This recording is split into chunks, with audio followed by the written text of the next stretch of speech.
معزز حاضرین اکرام، گفتگو سے قبل آقائے کائنات سرور دو جہاں خاتم النبیین سید المرسلین احمد مجتبی محمد مصطفیٰ صلی اللہ تعالی علیہ وآلہ وسلم کی بارگاہ عالیہ میں عقیدت و محبت کے ساتھ درود شریف کا نذرانہ پیش کریں۔ پڑھیے اللہم صلی علی سیدنا شفیعنا و نبینا و حبیبنا و مولانا محمد و بارک وسلم صلاۃ و سلام علیک یا رسول اللہ صلی اللہ تعالی علیہ وآلہ وسلم۔ معزز حاضرین اکرام، آپ سبھی جانتے ہیں کہ مسجد حاضہ میں یعنی مسجد حضرت سید مردان علی شاہ رحمۃ اللہ تعالی علیہ میں مسائیہ کا اہتمام ہے، جس میں بچوں کو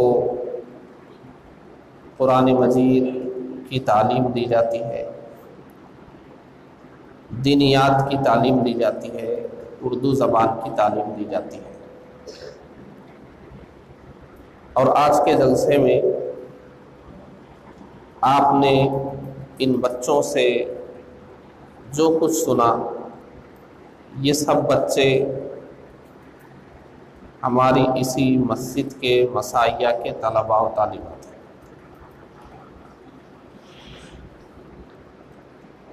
یہ بچے انگریزی زبان پڑھنے والے ہیں، دن رات یہ انگریزی پڑھتے ہیں، انگریزی لکھتے ہیں، ان کی سرگرمیاں سب انگریزی زبان میں ہیں۔ ہم یہ کوشش کرتے ہیں کہ ہماری جو اپنی زبان ہے اردو زبان، وہ ان بچوں سے بالکل ختم نہ ہو جائے، بلکہ اس زبان سے بھی ہم بچوں کو واقف رکھیں۔ اس کے لیے ہم اردو کے ایک ایک لفظ کو غنیمت سمجھتے ہوئے ان بچوں کے زبانوں پر چڑھانے کی کوشش کرتے ہیں۔ اردو پر یہ مہربانی اس لیے ہے کہ اردو وہ زبان ہے کہ آپ خود تجزیہ کر کے دیکھیں، جن صاحب کو جتنی اچھی اردو آتی ہے وہ دین اتنا زیادہ جانتے ہیں، کیونکہ ہمارے بزرگوں کا بہت بڑا ذخیرہ اردو زبان میں موجود ہے۔ جو اردو جانتے ہیں وہ دینی کتابیں پڑھتے ہیں، وہ دینی کتابوں کو سمجھتے ہیں، ان کی گفتگو کا انداز الگ ہوتا ہے، ان کی گفتگو کی نزاکتیں الگ ہوتی ہیں۔ اس لیے ہم یہ کوشش کرتے ہیں کہ ہماری مسجد میں جو طلباء قرآن مجید کی تعلیم حاصل کر رہے ہیں، یا ہمارے کتب خانے سے جو بچے منسلک ہیں، ان میں جو بچے انگریزی تعلیم حاصل کر رہے ہیں، ہم ان کے پیچھے محنت کرتے ہیں کہ ان کو ہم قرآن مجید صحیح پڑھا سکیں، تجوید کے ساتھ پڑھا سکیں، دین کی بنیادی تعلیم دے سکیں، اور ساتھ ہی ساتھ اردو زبان پڑھنے کے لائق ان کو بنا سکیں۔ اور الحمدللہ یہ ابھی آپ کے سامنے یہ جو طالب علم نظامت کر رہے تھے، اردو زبان میں وہ لکھا ہوا ہے، دیکھ کر وہ نظامت کر رہے تھے، وہ اردو پڑھنے والے طالب علم نہیں ہیں، وہ بھی انگریزی پڑھنے والے ہیں، مگر الحمدللہ انہوں نے ہمارے کتب خانے سے استفادہ کرتے ہوئے اردو زبان کو حاصل کر لیا۔ اب وہ اردو میں کتابیں پڑھنے کے لائق ہو گئے۔ ایسے اور بھی بہت سے ہیں جو ہمارے کتب خانے سے یا ہماری اس مسجد میں مسائیہ میں وہ آئے اور انہوں نے اردو زبان کو سیکھنے کی کوشش کی اور کامیاب بھی ہو گئے، اور بہت سارے سیکھ رہے ہیں۔ یہ بچوں کا جو آج تعلیمی مظاہرہ رکھا گیا، اس کا مقصد یہ تھا کہ ہمارے بچے دین کے ماحول میں آئیں۔ ہم نے ان بچوں کو دلچسپ انداز میں تیاری کرانے کی کوشش کی، جلسے کی اہمیت ان کو سمجھانے کی کوشش کی، اور الحمدللہ ان بچوں نے بھی بہت محنت کی۔ ممکن ہے آپ یہ سمجھ رہے ہوں گے کہ بچے آ رہے ہیں، 2 سطر بھی نہیں پڑھتے ہیں، اٹک جاتے ہیں، چلے جاتے ہیں، لیکن ان بچوں نے کتنی محنت کی ہے وہ بچے ہی جانتے ہیں اور میں جانتا ہوں۔ کل مغرب سے لے کر رات میں 9 بجے تک، مغرب سے لے کر 9 بجے تک مسلسل یہ بچے اپنے کاغذات ہاتھ میں لے کر ایک ایک لفظ کو زبان پر چڑھانے کی کوشش کر رہے تھے۔ جو نیا لفظ ہے اس کو بار بار پوچھ رہے تھے، اس کو خط کشیدہ کر کے زبان پر چڑھانے کی کوشش کر رہے تھے۔ ایک دھن سوار تھی ان کے اوپر، یہ مسلسل محنت کرتے رہے۔ پھر آج دن میں بھی یہ کچھ نہ کچھ محنت کرتے رہے۔ پھر آج یہ بچے اللہ کے اس مقدس گھر میں عصر کی نماز سے اب تک موجود ہیں، ابھی بھی شاید کچھ دیر تک رہیں گے۔ یہ جو بچے مسجد میں اس دین کے ماحول میں جو اپنا وقت گزار رہے ہیں، اس کے بہت دور رس اثرات مرتب ہوں گے ان کے ذہنوں پر۔ انہیں یہ خیال رہے گا کہ دین بھی کوئی چیز ہے، انہیں یہ خیال رہے گا کہ جو کچھ انہوں نے پڑھا ہے، کچھ بچوں نے وضو کے فرائض اور سنتیں انہوں نے پڑھی، کچھ بچوں نے درود شریف کے فضائل بیان کیے، کچھ بچوں نے حضور پاک صلی اللہ علیہ وسلم کے خصوصیات بیان کیے، کسی بچے نے اہل بیت کے فضائل بیان کیے، کسی بچے نے صحابہ کرام کے فضائل بیان۔ یہ جو الفاظ انہوں نے آج یاد کیے ہیں، یہ ہمیشہ ان کو یاد رہیں گے، کیونکہ بچپن میں جب ایک بچہ کچھ یاد کرتا ہے تو اگرچہ وہ بعد میں اس کو نہ پڑھے، زندگی میں کبھی بھی وہ لفظ آئے گا تو اسے فوراً اپنی وہ تقریر یاد آئے گی، اپنی وہ باتیں دوبارہ ذہنوں میں آ جائیں گی، دین کی بنیاد پڑے گی ان کے اندر۔ تو ہم کوشش یہ کرتے ہیں کہ ہمارے پاس جو بچے اس مسجد میں حاضر ہو رہے ہیں ان کو ہم دین کی بنیادی باتیں سمجھا سکیں، اور ان کو ہم یہ احساس دلا سکیں کہ آپ مسلمان ہیں، اور آپ مسلمان ہونے کی حیثیت سے آپ اللہ اس کے رسول کے حکم کے پابند ہیں۔ آپ کے لیے کچھ حلال ہے، آپ کے لیے کچھ حرام ہے، کچھ جائز ہے، کچھ ناجائز ہے، کچھ سنت ہے، کچھ مستحب ہے۔ یہ الفاظ ہم ان کے ذہنوں میں بٹھانے کی کوشش کرتے ہیں، اور یہ جلسہ اس لیے بھی رکھا گیا کہ ہماری بستی کے بہت سارے بچے ہوں گے جو شاید کہیں اور بھی دین کی تعلیم حاصل نہ کر رہے ہوں اور ہمارے پاس بھی نہ آ رہے ہوں، ایسا ممکن ہے۔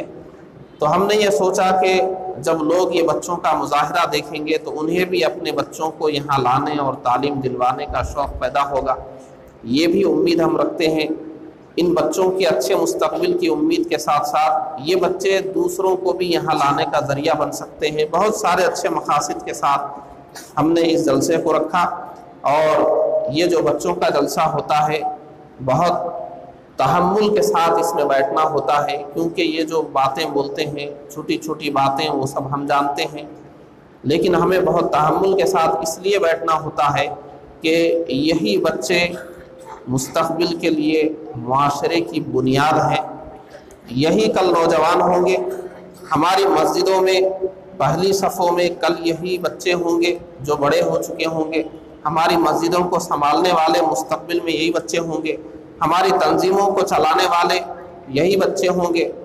ہماری دینی ضرورتوں کے لیے سوچنے والے یہی بچے ہوں گے۔ کیونکہ آج جو لوگ دین کا کام کر رہے ہیں، جو مساجد سنبھال رہے ہیں، مدارس سنبھال رہے ہیں، تنظیمیں چلا رہے ہیں، کچھ بھی دین کی خدمت کر رہے ہیں، وہ بھی پچھلے کل بچے ہی تھے، ان کے بزرگوں نے انہیں اس طرح تیار کیا۔ اب ہماری یہ ذمہ داری ہے کہ ہم یہ آنے والی نسل کو آنے والے زمانے کے لیے ہم خدمت کے لیے ان کو تیار کر سکیں۔ جب بچے ہماری مسجدوں میں ہوتے ہیں تو کچھ احباب ناراض ہو جاتے ہیں کہ بچے شور شرابہ کرتے ہیں، بچے نمازوں میں خلل پیدا کرتے ہیں۔ یہ بچے اگر مسجد میں آئیں تو صرف ہماری نمازوں میں خلل ہوگا، لیکن اگر ہم ان کو مسجد سے دور کر دیں تو ہمارے پورے دین میں خلل آ جائے گا۔ کیونکہ آج چند ہی بچے ہیں جو مسجدوں میں آ رہے ہیں، اور بچوں کو لانے کی ضرورت ہے، نہ کہ ان بچوں کو ہی بھگانے کی ضرورت ہے۔ بچے پر کوئی پابندی نہیں ہوتی، بچے پر شریعت کا قلم لاگو نہیں ہوتا۔ بچے جہاں بھی ہوں گے ضرور شور شرابہ ہوگا، اس کے لیے ہمیں سوچنا ہے کہ اس کا انتظام کیا کرنا ہے۔ ان کو خاموش رکھنے کا، ان کو شرارت سے باز رکھنے کا کیا طریقہ ہو سکتا ہے، اس پر ہمیں غور کرنا ہے۔ ان کو مسجدوں سے دور کر دینا یہ مسئلے کا حل نہیں ہے۔ آج دنیا میں لوگ ہمارے بچوں کو دین سے دور کرنے کے لیے ان کو عزت دے کر بلاتے ہیں، ان کو کھانے پینے کی چیزیں دے کر شوق پیدا کرتے ہیں، مختلف طریقوں سے ان کو اپنے رنگ میں رنگنے کی کوشش کرتے ہیں۔ ایسے ماحول میں ہم اگر اپنے بچوں کو ہماری مسجدوں سے دور کر دیں گے تو پھر یہ بچے کہیں جا کر فتنوں کا شکار ہو جائیں گے۔ بات کو مختصر کرتے ہوئے یہ کچھ تمہیدی باتیں تھیں، 5-7 منٹ میں اپنی چند باتیں بیان کروں گا تاکہ موجودہ حالات پر بھی ہماری نظر رہے اور ہم اس کے لیے کچھ غور و فکر کر سکیں۔ قرآن مجید کی جو آیت میں نے پڑھی ہے اور کچھ احادیث شریفہ بھی ہیں جس سے ہم کو مختصراً یہ تعلیم ملتی ہے کہ اللہ تعالیٰ نے ہمیں اولاد کی نعمت عطا فرمائی ہے، تو پھر ہماری یہ ذمہ داری بنتی ہے کہ ہم اس نعمت کا شکر ادا کریں۔ اور اس نعمت کا شکر کیسے ادا ہوگا؟ جب ہم اللہ اس کے رسول کے بتائے ہوئے طریقے پر ان کی تعلیم اور تربیت کریں گے تبھی اس کا شکر ادا ہوگا۔ ہم یہ سمجھیں گے کہ ان کو کھلا دینا، پلا دینا، اچھے کپڑے پہنا دینا، ضرورت کی چیزیں دے دینا، کھلونے دے دینا، اگر یہی ہم اپنی ذمہ داری سمجھیں تو یہ ذمہ داریاں تو جانور بھی پوری کرتے ہیں۔ جانور بھی اپنے بچوں کے کھانے کا انتظام کرتے ہیں، رہنے کا انتظام کرتے ہیں، پھر انسان اور جانور میں فرق کیا ہوگا؟ انسان اور جانور میں فرق یہ ہوتا ہے کہ انسان کو اللہ نے ایک امانت عطا کی ہے۔ قرآن مجید میں اللہ نے بیان فرمایا، ہم نے ہماری امانت کو پہاڑوں پر پیش کیا، آسمانوں پر پیش کیا، لیکن یہ اس امانت کو اٹھانے سے گھبرا گئے۔ انسان نے اس امانت کو اٹھا لیا۔ انسان دنیا میں اللہ کی عبادت کو قائم کرنے والا ہے، عبادت کی امانت انسان نے اٹھا لی ہے۔ اس امانت کو اپنی نسل تک پہنچانا ہے، اللہ کے بھیجے ہوئے دین کو اپنی نسل تک پہنچانا ہے۔ صرف ان کی ذمہ داریوں کو پوری کرنے سے ہم سبکدوش نہیں ہو جائیں گے جب تک کہ ہم ان کی تعلیم اور تربیت اسلامی طریقے پر نہ کریں۔ اب ہمیں یہ غور کر لینا چاہیے کہ جو اللہ تبارک و تعالیٰ نے ہمیں اولاد عطا فرمائی، تو کیا اس اولاد کے بارے میں قیامت کے دن ہم سے کوئی سوال ہوگا یا یہ اپنے اعمال کے خود ذمہ دار ہوں گے؟ تو حضور پاک صلی اللہ علیہ وسلم نے ارشاد فرمایا کہ تم میں کا ہر شخص اپنے اہل و عیال کا ذمہ دار ہے اور اسے اس کی ذمہ داری کے بارے میں پوچھا جائے گا کہ ذمہ داری آپ نے کتنی ادا کی، اس کو پوچھا جائے گا۔ حضور پاک صلی اللہ علیہ وسلم نے جو بیان فرمایا ابھی ایک بچے کی زبانی آپ نے سنا، وہ حدیث شریف کیا تھی کہ حضور نے فرمایا کہ اپنے بچوں کو، اپنی اولاد کو 3 چیزوں کی تعلیم دو: محبت رسول کی تعلیم، محبت اہل بیت کی تعلیم اور قرآن مجید کی تعلیم۔ بچوں کو، اولاد کو، اپنی اولاد کو، اپنے بچوں کو یہ محبت رسول کی تعلیم، یہ محبت اہل بیت، یہ قرآن مجید کی تعلیم۔ قرآن مجید کی تعلیم تو ہم دیتے ہیں بچوں کو، قرآن مجید کی تعلیم دیتے ہیں، لیکن کیا ہم بچوں کو اس قابل سمجھتے ہیں کہ ہم انہیں دین و ایمان بتائیں؟ کیا ہم بچوں کو اس قابل سمجھتے ہیں کہ انہیں محبت رسول کا فلسفہ سمجھائیں؟ کیا ہم بچوں کو اس قابل سمجھتے ہیں کہ ان کے ذہن میں حلال و حرام کا تصور بٹھائیں؟ ہم جب بھی دین کی بات آتی ہے بچہ ہے کہہ کر چھوڑ دیتے ہیں۔ بچے کو یہ چیز بتاؤ، ابھی بچہ ہے کہہ کے ہم چھوڑ دیتے ہیں۔ دین و ایمان کی بات بتانے کے لیے ابھی وہ بچہ ہے، نماز کی تعلیم دینے کے لیے ابھی وہ بچہ ہے، اسے اخلاق کی تعلیم دو ابھی وہ بچہ ہے، اسکول میں داخل کرانے کے لیے وہ بچہ نہیں ہے، اس کو ہم اسکول میں لے جا کر داخل کر دیتے ہیں، بڑی بڑی کتابیں اس کی کمر پر پیٹھ پر لاد کر ہم بھیج دیتے ہیں، سارا دن اپنے گھر سے دور رکھ کر اسے تعلیم دلواتے ہیں۔ اس وقت وہ بچہ نہیں ہوتا، اس وقت وہ بہت بڑا آدمی ہوتا ہے جس کو بہت کتابیں پڑھنا ہے، بہت کچھ لکھنا ہے۔ گھر آنے کے بعد بچہ تھکا ہوا ہے، سونا چاہتا ہے، مگر اس سے ہم ہوم ورک کرواتے ہیں، وہ بچہ نہیں ہے، کسی کام کے لیے وہ بچہ نہیں ہے، سب کام ہم کرواتے ہیں، لیکن دین کی بات آتے ہی وہ بچہ بن جاتا ہے۔ وہ بچہ ہے، ابھی تو بچہ ہے، ابھی تو بچہ ہے۔ ہمارے نبی نے تو یہ فرمایا کہ بچوں کو ہی یہ تعلیم دینا ہے، تو ہم اپنے بچوں کو دین کے معاملے میں آ کر بچہ ہے کہہ کر دین کی تعلیم سے دور کر دیتے ہیں، جبکہ ہمارے پیارے آقا صلی اللہ علیہ وسلم نے ارشاد فرمایا کہ بچہ جیسے ہی بولنا سیکھے اسے اللہ بولنا سکھاؤ،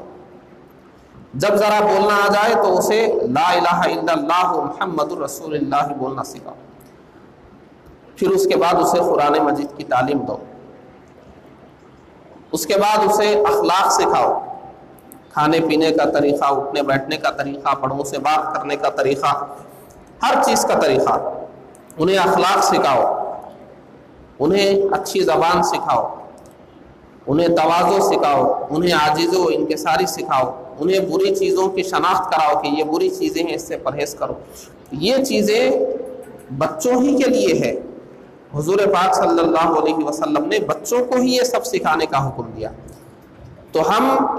بچوں کی اہمیت کو سمجھیں کہ ان کے بچپن میں ہی ان کو ہمیں دین سکھانا ہے، ان کے بچپن میں ہی ہمیں ان کو دین کا ذہن دینا ہے۔ اگر بچپن میں ہم نے یہ ذہن نہیں دیا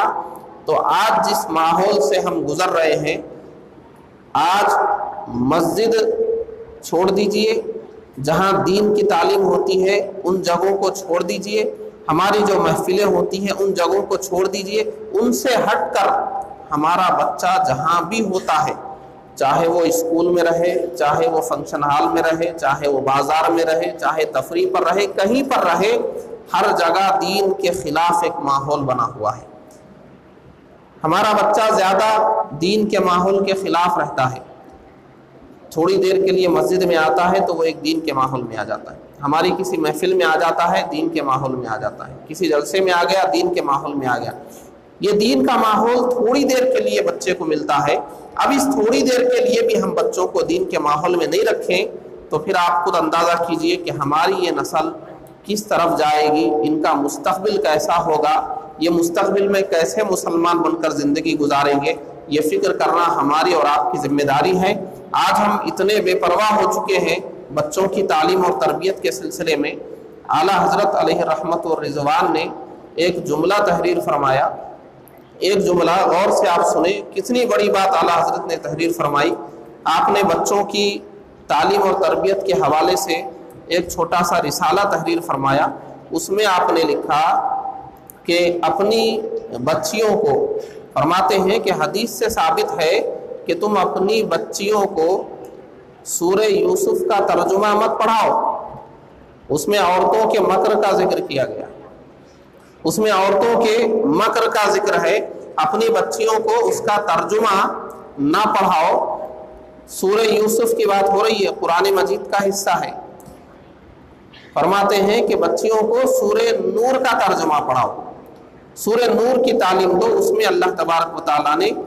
ایک عورت کے حوالے سے جو تعلیمات ہیں وہ نازل فرمائی ہیں، بچوں کو اس کا ترجمہ پڑھاؤ، مگر سورہ یوسف کا ترجمہ نہ پڑھاؤ، کیونکہ اس میں عورتوں کے مکر کا ذکر ہوا ہے، ان کے اخلاق پر فرق پڑ سکتا ہے۔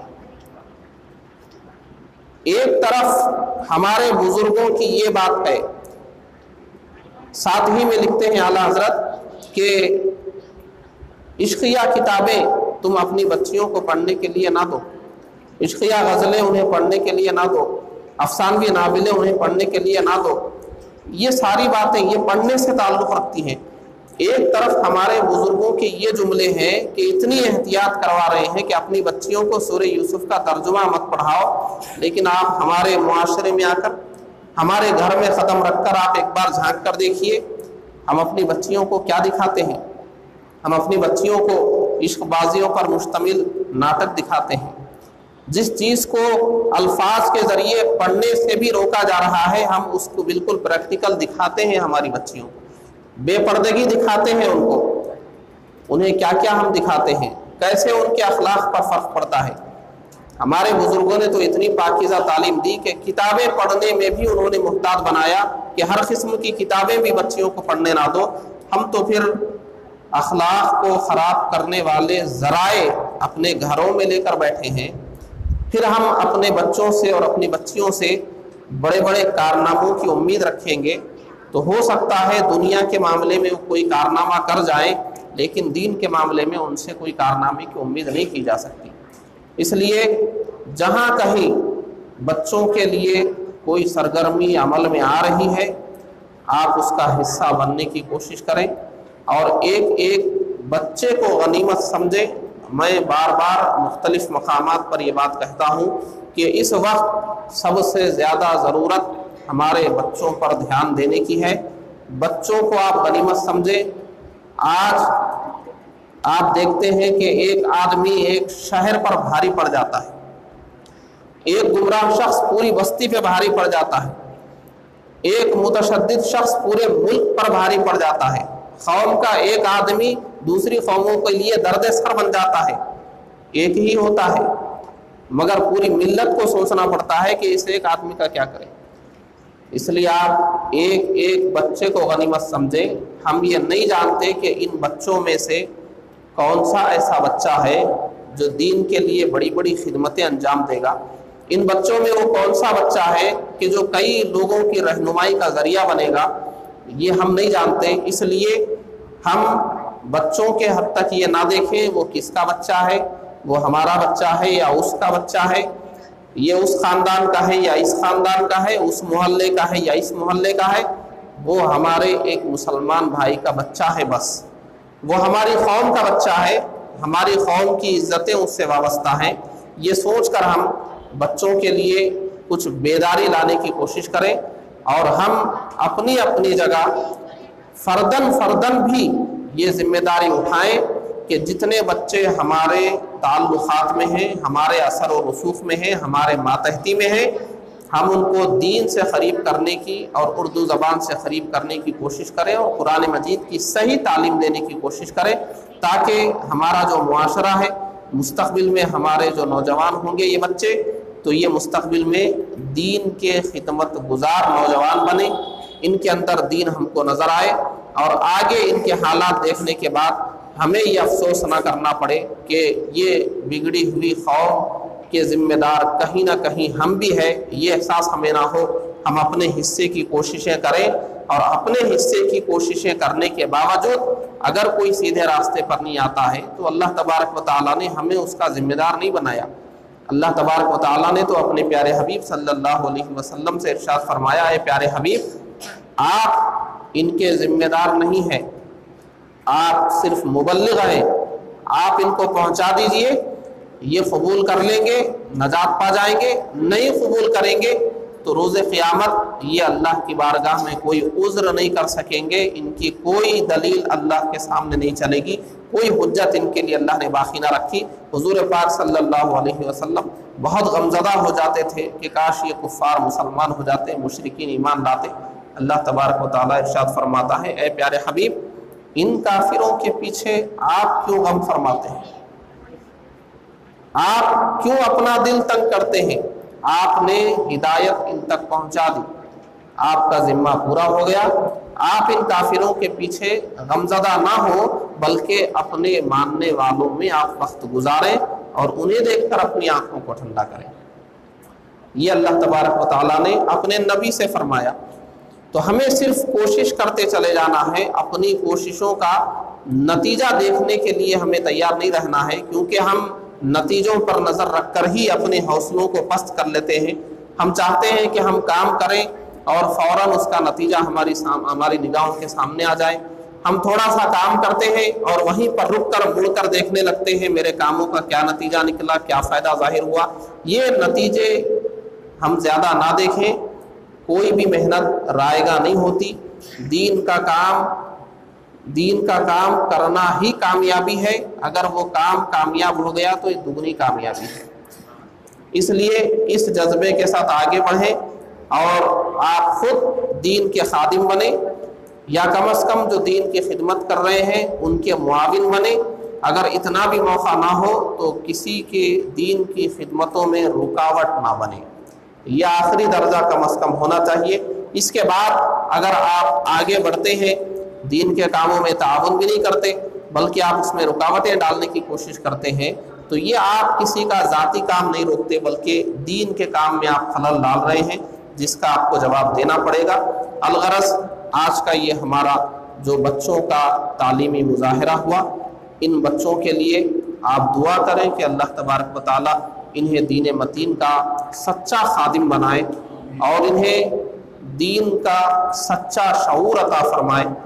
اور انہیں پابندی کے ساتھ یہاں پر آنے اور قرآن مجید کی تعلیم حاصل کرنے کی توفیق عطا فرمائے، اور ساری زندگی ان کو تلاوت قرآن مجید سے وابستہ رہنے کی توفیق عطا فرمائے۔ وآخر دعوانا